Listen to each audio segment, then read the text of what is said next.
Welcome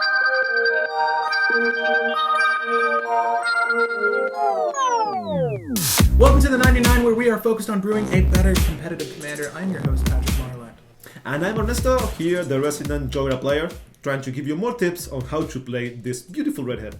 Beautiful. That is overcoming another redhead, but whatever. Let's keep going. Just extending her beautiful long locks. But guys, today we are going to showcase a few hands of 7 to let you guys know what we consider a good starting hand. And obviously at the tail end of this video, we're going to go over notable exclusions and inclusions, what we're rolling with our 99 Jhoira. First hand is something like, 7 cards. First hand is cEDH Signet, Steam Vents, Wooded Foothills, Fellwar Stone, Ancient Tomb, Copy Artifact, and Chrome Mox. What's your take on this, Patrick? Will you keep this? 7. Chrome Mox has only one target. Fellwar Stone. I mean, you can get Jhoira out fairly quickly with this hand. I don't hate it per se. I think the first thing I would do is probably power out that cEDH Signet, and then you'd have a turn 2. Or you can even put her out right now. Am I wrong? This is 1 mana, 2 mana. No, you're wrong. You can't. No, but you kind of want to hold your artifacts to get the most out of Jhoira when she hits the field if you're going to try to draw with her, and this is your best way to do it. I don't think this is a horrible hand, but it's certainly something I wouldn't keep. You don't have any sort of interactions or anything to really help you maintain Jhoira, even if you do power her out. Most of your wavelength is correct. Yeah. This is a risky hand. I might keep it. There's a 75% chance I will keep this hand because, as you said, you can play Jhoira turn 2, which is huge. It's huge. And the other thing is, you might be able to draw cards from cEDH Signet, and you have another 2 triggers from the... Well, not 2 triggers, from 2 draws from the turn, which might help you or might not. And also the other dependent thing of if you keep this hand or not, how slow the other decks are. Yeah. If the other decks are like, say, Godo, Najila, and I don't know, what's another, Breakfast Hawk, you don't keep this, never. It's too slow. It's way too slow for those decks. You need interaction ASAP. Yeah, and this has sort of stunted you. Yeah, if this were like against slower decks, like CVT, Consultation Case, Tasri, if she has a bad hand, stuff like that, you can keep this hand. Sure. Because you can actually draw and say what's up. Say for example, you draw a Torpor, you play this. The play will be Ancient Tomb, tap it for an cEDH Signet, and go. Sure. That's it. That's your whole turn. So that was your first draw. Yes, that's your first draw. Then your second draw will be another land, Arden Mesa. So you actually kind of need to go, how good is Torpor against the field you're playing against? Is it worth it delaying Jhoira at 1 turn to get a draw effect from the Chrome Mox? Is it good? Is it bad? This is when the knowledge of the meta, knowledge of the other people's decks that they're playing comes into the whole effect. You need to know things, what they might be playing, how this card may affect them. And that's the secret strength of these decks. At least this deck, you need to know if the cards you have are enough to stop them. Yeah, this hand bugs me though. This doesn't have any interaction right now, and but I think it's fine. It would have been okay to keep depending on your meta, but we can see better hands. Of course we can see better hands. So let's go ahead and just say that we mulled this hand, and we'll draw up a new hand of 7. I think that sounds fair. So we drew Fabricate, we drew Paradoxical Outcome, we drew Blasted Mire, Island, Mana Drain, Wheel of Fortune, and the Helm of Awakening. Okay. Patrick, you have made your thoughts known in the previous hand. What do you think about this one? Well, we definitely got some interaction here, right? We wanted that. Search your library for an artifact. That's always nice. You reveal it. The only issue with Fabricate is it's 3. This is not my favorite hand. Although I will say that Helm of Awakening is nice. It does miss the mark with at least one of these cards, but otherwise it's fine. Also, it's symmetrical, so you are helping your opponents when you play that. Still not my favorite hand, honestly. Again, cost reducers can be looked at almost the same way as fast mana, but when it's symmetrical like this, you can be stubbing yourself in the foot if you play that out too soon. It's not my favorite. I probably would mull this hand. Again, this depends on other decks. If it's slow decks, you can keep this because you have a wheel. You have a Paradoxical Outcome, Fabricate, that you can just rush. If you top deck any ramp, like Mana Crypt, Soul Ring, whatever, you can play it fast, get other things, just burn your hand as quick as you can, and then rebuild with Wheel of Fortune. That's what Storm does. Some Storm decks are dedicated to that. Yeah. It's a playable hand. The only issue is, I mean, for me, I know if you're playing against me, I only roll with fast decks. So if someone uses Wheel, I'm just smiling the whole time. Wheel, just wheel me. You are missing this. Yeah, sure. The only thing is, if you play Teshar on turn 2 and I mana drain it, sure. you're gonna be like, all right, thank you. That's fine. So the thing is, you generally don't, at least with the generals I'm playing, you're not going to play them unless you're going for a win in that same instance. So you're not going to play into open blue mana sources. It's bad etiquette. Yeah. I'll say. However, I still wouldn't keep this hand. Is there? What are you on this? No, this is not keepable. Yeah. Like, you don't have any ramp, you don't have any cantrips, you depend on a lot of things to go right to actually make this hand playable. And if you wheel, you don't get any advantage from it. Yeah. Aside from getting a fresh 7, and you discard like 3 cards, not good. What will we draw? Okay, well, a little bit better with Brainstorm. So I mean, what we would have drawn Brainstorm with an island and a fetch. Yeah. So honestly, so that would have been amazing, actually. Yeah. There's some good control here. Say, for example, we did Brainstorm. Oh man, this is so good. Okay, so we have graph this changes whole things. Okay, so that hand with just one cantrip changed. Yeah, it would have been. Yes, what I was saying. Like, you need a cantrip, and this whole thing changes because it's risky not knowing that would be your next draw. But the hand is fairly decent with at least those cards in play. Yes, of course, you get rid of Fabricate and Hand of Awakening, when then fetch, because you need other things. You need a Paradoxical Outcome eventually, and you need Mana Drain. You need interaction. Yeah. Of course. No, Some interaction need. Still, we will have Mulligan this hand, so. It's kind of pointless to keep on. Yeah, and also, you're looking at this hand, and it's not really playing to your commander's strengths either, because you don't have many artifacts to really get the ball rolling on her. But it's just a fine hand. We would have mulled this anyways. Let's just pretend we did mull this hand, and we went down to 6. Let's see if we get a decent just in case, sort of hand of 6. Just in case you don't always need to go rush now. This deck can play slower decks. Actually, it kind of, most of the time, wants to go kind of slower, because it wants to play assemble the stack sphere, I will say, with Gravdiger's Cage, Torpor Orb, Curse Totem, and the Blood Moon. If you get all those 4 in play, you can play chilling, because it doesn't affect you at all in any sense, except Gilded Drake with Torpor Orb, but it's only 1 card. You don't you don't care. Aside from that, if you assemble all that, you're good. This is what we call instant mulligan. Flusterstorm, Copy Artifact, Bundle Blast, Lotus Petal, Bedalcon, Archmage, and Mana Drain. No lands, so this is a no-go from the start. So the first hand, obviously the best of the lot. I think the second hand, drawing into Brainstorm, we wouldn't have known, but that made that extremely viable. That last hand, of course, you wouldn't want to keep that. It sucked going down to 5, but at least you get to Scry.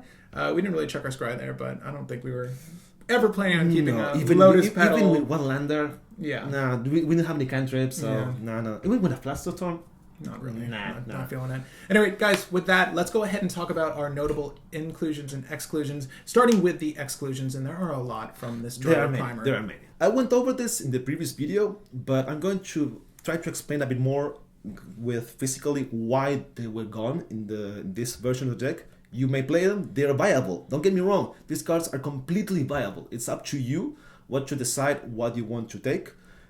Another meta call if it's you want to. If you're slower, you can be greedier. If it's faster, you need to also be faster. Yeah. You can't like, oh, I'm gonna play a 7-drop. No. We're not playing casual EDH. We're going full speed ahead. So one of the cards I discussed was Retract. Retract is a faster way to get all the bounce effects rolling. It's only for 1 blue, which is very good in this deck. One key thing is I also don't play Snapcaster Mage or Mission Briefing, or as we discussed, Jace Prince Prodigy as a flashback effect, which maybe I should be considering because it gives you more versatility. Yeah, and the looting aspect is really good. We'll see. With Jace? With Jace, yeah. But also like for stuff like this, because it like allows you to draw again, which is pretty good. That's an interesting exclusion. Yeah.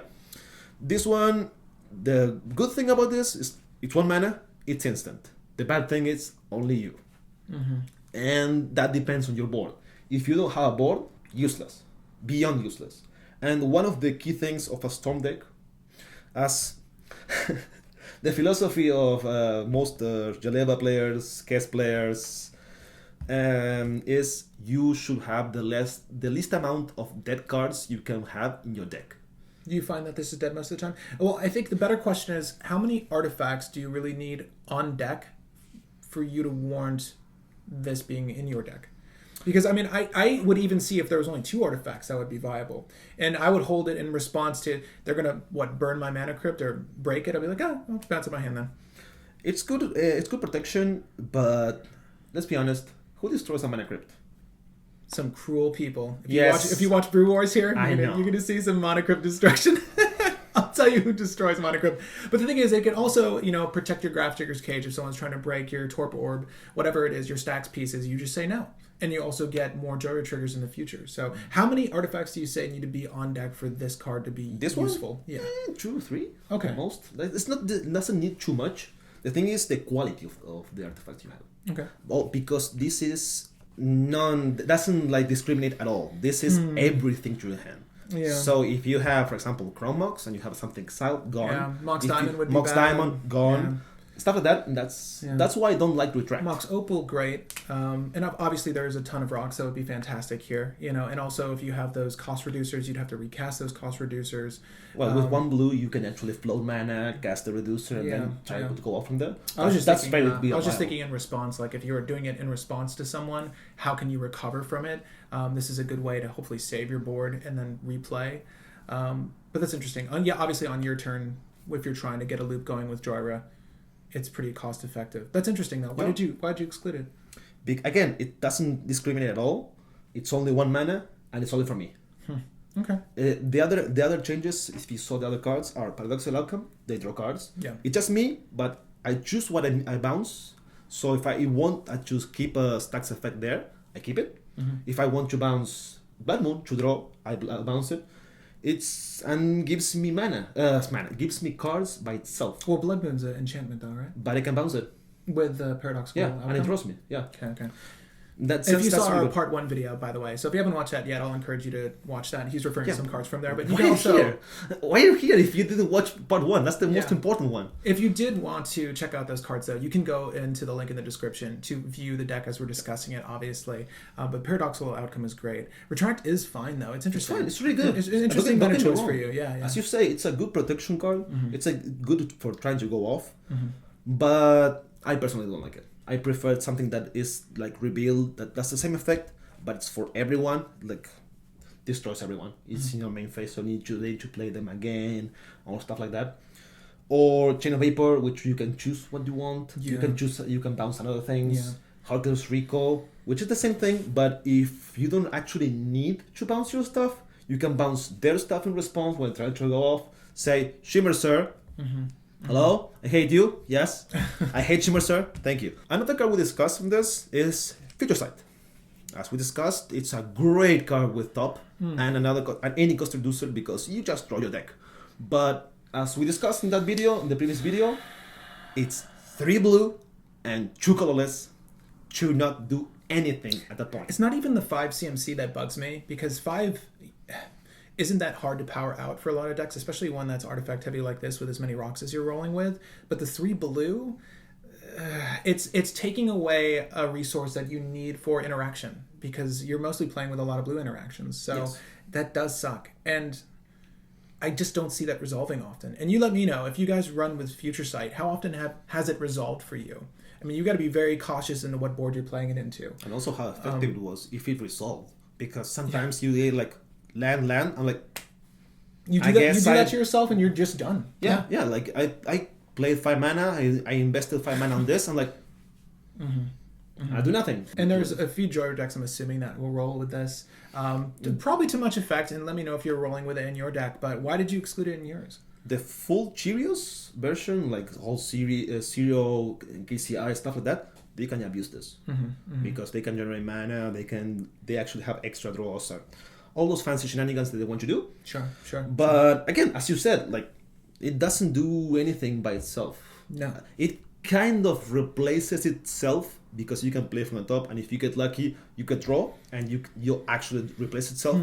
But if not, it's mostly just casting 5 mana, go. Nah, not what we're looking in cEDH. Too slow. 5 mana for not a win card is too slow. At least for your build. At least for your build, it's not going to work out. No, even for the KCI build, which is faster. No. Yeah, and KCI, if you guys don't know what Clark Clan Iron works Just in case? Yeah, throw that down. This is the KCI version. Is this also excluded from your deck? Yes, because this one uses the graveyard, and the whole idea of this deck is to not depend on the graveyard, so I can hate on the graveyard. Yeah. So other decks... Obviously, you would not have Grafdigger's Cage otherwise. Oh, no, of course not. Yeah. Like, for example, stuff like Breakrust Hulk, Teshar, Rasakats, all those Reanimator decks, I can prey upon them with those cards. With KCI, obviously, I can't. I can race them because it goes really fast. Yeah. But, again, I want to stop them, not race them. Yeah. Decks that, I mean, you need to be dedicated to making KCI work in a deck. Otherwise, it's just not good to throw in Jhoira. So I can see why this is excluded, particularly in tandem with that. That's fine. Don't get me wrong. This is completely viable. Oh, they're fine. But it's a personal decision to go the more control stacks with a combo outlet than actual speed. Yeah. You can actually play it. Maybe one day I will play this version. No promises. Alright then, another card that we discussed in the previous video is Dak Faden. Dak Faden. Yes, the greatest thief in the multiverse. He's so dope. He's really good. What's good about Dak Faden? In conjunction with Jhoira, he replaces itself just by casting him. Just like that, you get a card. Because as they change the Planeswalker rules, they are now legendary. And legendaries are historics, so we draw cards. So good. It's so good. So good. Just the replacement is good. The bad thing is, it's 3 mana. For something that is a faithless looting, it doesn't give you cards. It's like a card quality, we'll say, instead of cards. And also the fact that you're not leveraging your grave. Like, if you did double down on that +1 in that sense, he would be amazing. Oh, like if you were utilizing your grave to some extent through loops like with KCI and Scrap Trawler, obviously, that whole setup, then Dak is amazing, really amazing, and even his -2 is really viable. Because I mean, a lot of you're gonna run into amazing artifacts when you're playing cEDH. You don't have a monocrypt in your deck. Well, you got a monocrypt now. Some rando that plays Paradox Engine and passes like yoink. Take that really quick. Give me that for a second. Thank you for enabling my deck. Yes. Thank you. But you're saying you just don't personally leverage him enough to get the most out of him? Or? Not in this deck. Because again, as you just said, this is mostly for KCI builds that use the graveyard. I don't want to use the graveyard. And just doing like a 3 mana Stealer artifact that I actually want to play or bounce and give them back to the player, it's not good enough for me. Yeah. And the ultimate, well, it is really good. It's so slow. Yeah. You're not going to get there. You need to say, please don't touch him for 3 turns. Please. I mean, you can proliferate, but... Oh, no. Don't do that. Hey, and if you want to do that, fine. If you want to do that, that's totally fine. Atraxa? No, wait. Atraxa doesn't play red. No. No. Dak's completely useless. Don't do that. Other exclusions, notable exclusions, we might go over this, are sort of Spyglass. Why is it good? It gives you information. As a player, as a blue player at heart, information is key. Always. So if you get an artifact that gives you information, stops specific card, Necropotence. God. Hashtag Necropotence. What is that Razaketh? Most of the time you'll say Necro. Anyway, no. And also replaces itself. It's a good card. It's a really good card. The thing is, it's a meta call. Yeah. This is a meta call. We don't play enough activated abilities unless you keep playing Selvala. Then I will play this. And you will not like it. She's really good. You will not like it. That's okay. I'll break it. Eventually. I'll wreck it. I'll drop an extra Manglethorn just to get rid of that. Again, this is a good card. Meta call. You can play it. It's good. It's viable. The funny thing about this card is you can look at someone's hand and name a card that doesn't have to do it. Be there. Like this is just like, okay, show me what you got. And then just like, okay, fine. Then I'm going to name whatever card I want. If you know how their deck operates, it doesn't matter what's in their hand. I mean, that's just icing on top. It's mostly just to see how close they are to go off. Phyrexian Revoker says activated. So you just do the same thing. You're like, I just want to look at your hand, and now you don't get to do what your deck does. Actually, I will say like Spitting Needle, because Revoker stops also mana abilities, which is key. It's good. It's so good. Another key card that I have not added but could be added to the stacks sphere, as I call it. Love this card. It's called Mana Web. It reads, Mana Web, for 3 mana, an artifact. It's whenever any land target opponent controls is tapped for mana, tap all lands he or she controls that can produce any type of mana that land can produce. This is essentially very good with Blood Moon or Magus of the Moon. Or Urborg. Or especially Urborg. Just play Urborg. And a quick thing to notice is, this card was errata. This card reads target opponent. No. This is all opponents. I was going to say, this is asymmetrical in that sense. Yes. Yeah, it's funny. You do need to look that up, but it just got so much better. And at 3 CMC, this is one of my favorite cards. It's expensive, but sometimes the effect is worth it. Yeah, and I mean, again, you'll hopefully and will likely have played some artifacts, cost reducers, or just cost reducers in general. You've got rocks to be able to power this out. But again, it is a definite meta call. Even then, like, you just tap 3 mana, play it. Oh, yeah. Because it might stop someone from going off. That's important. Again, this deck is not included because, as Patrick just said, it's a meta call. Not really what I'm looking for, because I'm looking for this in meta with lots of duels, all Team Natracios, stuff like that, because it hits multiple lands. And if I land Blood Moon and this, just by landing Blood Moon, this should be backbreaking. Blood Moon, Magus of the Moon. I mean, there's plenty of ways to do it in Izzet and get leverage the most out of Mono Web. Yeah. But just not for this particular list. Not through this list, because just by itself, Blood Moon should be enough to stop all those kind of decks. They should be like, where's my deck? A little redundant. Pretty much, A little too redundant. Next card that I have not played, but some decks actually do, is Trinket Mage. That's as you should know it. Exclusion. Yeah. Most of the time I just fetch top, but I haven't found a spot for it yet. I think I might be cutting the Thirst for Knowledge on the list and trying this guy out. Okay. The key thing is, kind of replace itself by fetching, so Is there any real benefit for you having a creature on deck aside from Jhoira? Paradoxical Outcome. Okay. It's the only card I will say actually helps me, because he comes into play, you can bounce him to get that effect again. It seems really good for the deck. I don't know. Also stops Timna. Yeah. I know, but again, you're clearly contemplating putting this in the deck. No, I mean, this is a really good card. Yeah. This could be played, absolutely. I don't see anything wrong with this card if you play it. My issue is that it costs 3 mana, and sometimes it's a bit not what I'm looking for. It's good that it fetches whatever I want. In an ideal world, you're just drawing into that thing anyways. Yes, and I think that's playing to the commander's strength. So, and this is a world where Jhoira is on deck. So if she's live, he would be so good if he replaced himself. If Trinket Mage is an artifact creature, but he certainly looks like he could be part mechanical, but he's not. Otherwise, it is going to help you find that solution. So anytime you can tutor, it's usually a good day for you. But definitely a consideration. I will actually say I can swap him back into the 99 very easily. Because, again, he might search Grafiter's Cage. He might search the Silent Gravestone. He might search top, a rock, whatever I mean, need. if you have your top and you just want that shuffle, like, this is good. Mana Grip. Yeah. You can actually play Baral, which is completely fine. We play around 14, 15 counter spells, so the loot effect is really good. It's obviously better in KCI builds. Yeah, but it's that discard. Yes. You're doubling down on that, yeah. But also it's good for rebuild, it costs 2, Cyclonic Rifts costs 1 or 6 if you go into Overload. Paradoxical Outcome is 3, and all that shenanigans that most Tom decks knows. And also blocks Timna for free. Yeah. We hate Timna. I hate her.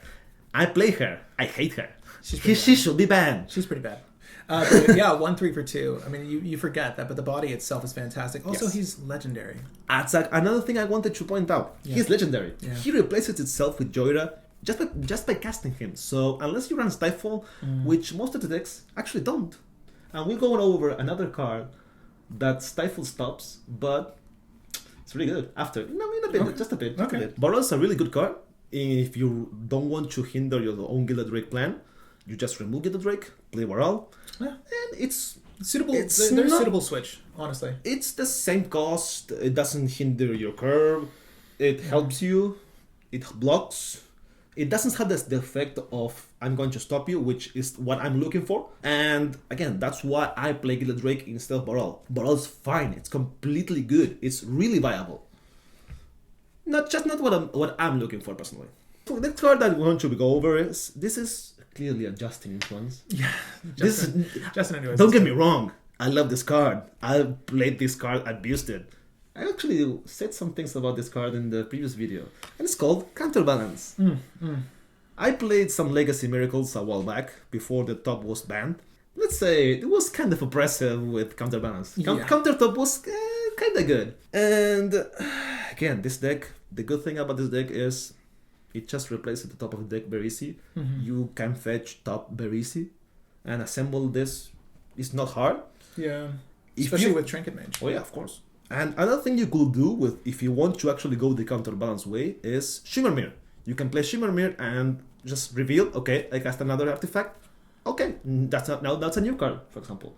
And you can say, oh, maybe you can't assume like what's on top is going to stay there. Because I might counter your 1 and then maybe a 0, a 2, 3, even a 5. The random paradoxical engine. Or Force of Will, counter your Force of Will. Yeah, you never know. It really does depend on your deck's curve. Like it really helps having top on the field to manipulate the best Counterbalance. However, it doesn't hurt to have on deck. I think Counterbalance really shines at just countering random counters. Yeah. Anything like 3 CMC and under is really where Counterbalance shines, because I think that's where most decks average with their CMC cost, and your deck is likely going to hopefully pull into something to just relieve your opponent of whatever they were trying to play. Our next card is going to be... What's it going to be? Oh my god. It's going to be Mind's Desire. Now, you've seen this card a few times. If you're following the Brewers, you might have seen this card 1, maybe 2 times. Yeah, maybe. It's obnoxious. It's pretty bad. Yes. The whole thing is if I don't want to play the Flux Reservoir, I will swap over this. It's not a notable exclusion or inclusion. It's just something I want to test, because maybe you want to go 4 or 5 artifacts, or maybe you can go 12 artifacts. Yeah. The good thing about this Mind's Desire is that it's cast.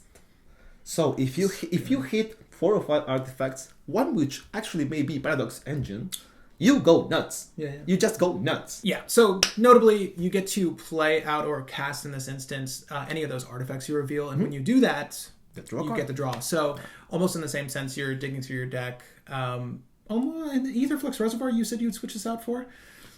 Actually, yeah, because you can actually get another Wincons. Maybe. Depends what you're doing. Maybe you could actually swap this for a bounce spell. Perhaps. Maybe Second Rift, maybe Rebuild even. Because what you're looking for is to cast a lot of stuff and just spell cast it. And this does it. Yeah, maybe even another card. You might want to go over my deck. Say like, okay, I don't like this card. I'm gonna put Mind's Desire in it. That's interesting. I'll go over it and actually make the decision. Yeah. Well, if you come over the deck too, why don't you note in the comment section down below what you would sub out for Mind's Desire to go in. I'm curious, and I'll look at the list in a second to see what flex spot might be. But Mind's Desire is great. It could definitely be used in more decks, especially if your deck is flinging out a lot of spells. If it's a storm heavy deck. Maybe consider Mind's Desire. It's really good. Yeah. Aside from Words of Wind, which should probably go in more Jhoira decks. I will actually say it will go in all Jhoira decks because it's easy to assemble. All the parts you actually need are in all decks.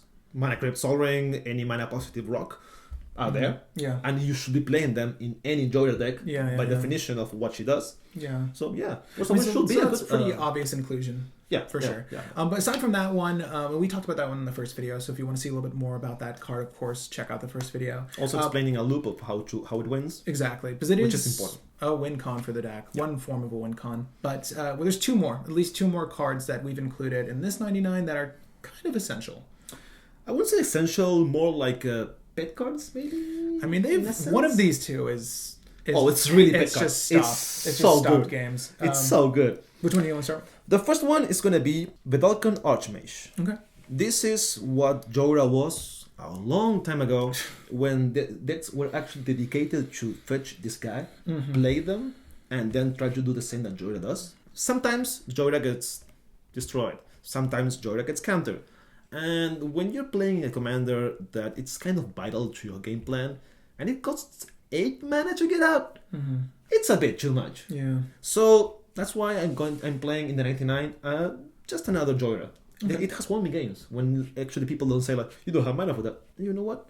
Archmage. Now, why would you do this over opting in like a command beacon or something that would get Jhoira out. Because it's only one instance. In Yes, these cases, they need to answer it. And also, the key thing is, if I have these two in play, and of the course chances, you double down. the chances of fizzling when I'm trying to go off, Mhm. they turn from Not so much to viable to almost zero. Because you're drawing 2 cards for each artifact, and if you have like 2 or 3 artifacts in hand, you should be done. Especially since we went over the 34, 35 artifacts. Yeah. So you should be hitting. There's enough that you should be drawing into. Yes, Because practically 1/3 of the deck is Yeah. artifact and or some form of legendary that'll allow or the trigger from bounce Jhoira. or something. Yeah. Okay, so that's all for the Black and Archmage. Pretty obvious inclusion. Like the game plan of what it does is pretty clear. Yeah. Same thing your commander does. But you said there was a pet card you wanted to go over. I like this That's card. Top Games. I like this card a lot. Because you forget it's on the battlefield. You forget something. Because no one cares about it. No one cares Yeah. until I have one blue open and say, "You're trying to go off." Dude, you light that fuse immediately. You're like, I'm just gonna wait. The fun police is here. So, Ether Spellbomb. It looks kind of useless at first. At first glance, it's like, really? Really? So you get a draw off it. It's like, get a draw. of course. Let's go over that. It's just either Spellbomb for one colorless, generic if you are a newer player. For one colorless, it's an artifact. So, you, as Pat said, you draw a card from it, just as you cast it. An ability it has is you pay one colorless, sacrifice it, and you draw a card. Pretty good. Replace itself in a pinch. Yeah. But the key ability here is pay 1 blue, sacrifice the bomb, and you unsummon a creature. One of my favorite bombs, probably the best bomb so far as the utility is concerned. Yes. Second one is the red, because it's a shock. Yeah. It's a removal. But this is just insane. But again, more oftentimes than not, someone's going to forget you have this on the field. Yes. And, maybe you're hellbent. And you're like, they don't think you have anything. You've got the mana open, you've got the bomb out. And you're like, okay, go. Do it. Do the thing you're going to do with your commander. Go crazy. Yeah. Show me how you do it. Or, Show me that what you Zerg got. player is going to combat. You're like, no, you don't attack with something else. About that, nah. Timna, you're getting a little too much value. Timna, I don't really care. No, but it's something that's going to win. Something that's just going to win on the spot. Like when you see Godo drop. Godo! Yeah, you want to bounce him. You don't want to have to deal with him. So this does more than replace itself. I think the best thing. on the surface it looks like it's just another artifact in the deck, but it looks is harmless, yes. It's so good. It's just so good in this deck. It makes so much sense. Also, Labman. Yeah, Labman. that's a joke. Labman. I'm going to try to draw, and you're I'm gonna draw. Nah. Bounce it. Have you done that to someone? Have you done that once? Where they it was glorious. Really? It was that's glorious. tragic. And if you guys don't know the Lab Man, you know who Lab Man Labman is. is. Come on. Just think about It that. was so good. Just think about that. As we were discussing before, people don't run Stifle in cEDH.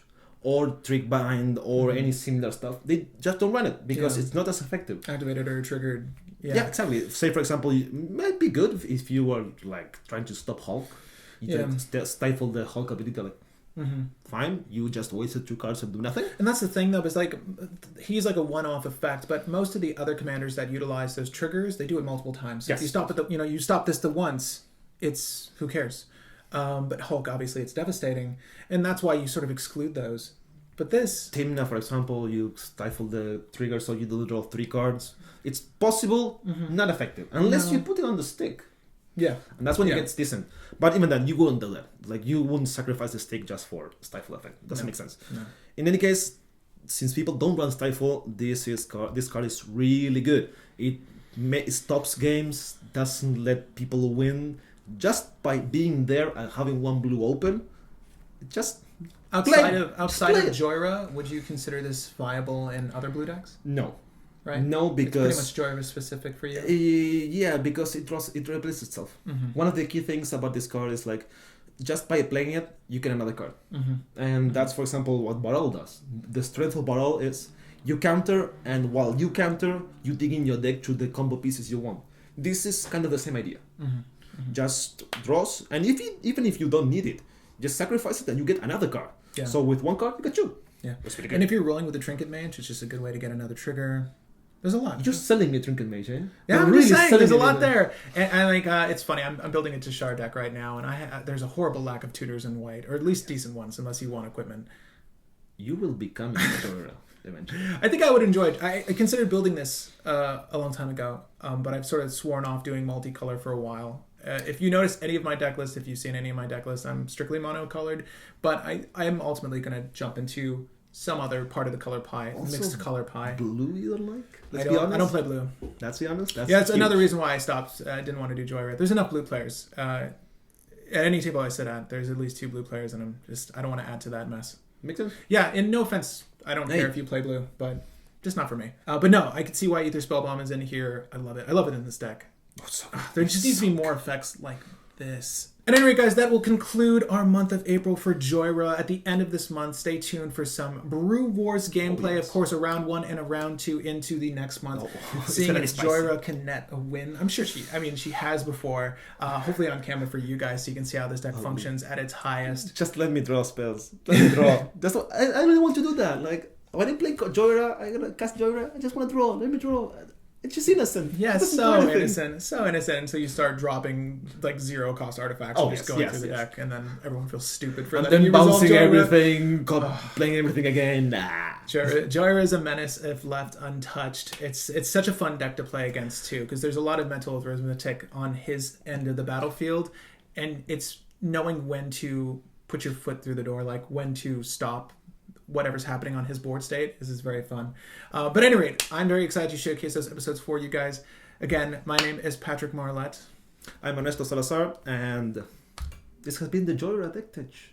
Any questions? Any confusions? Let me clear them for you. It'll be around there. See you guys.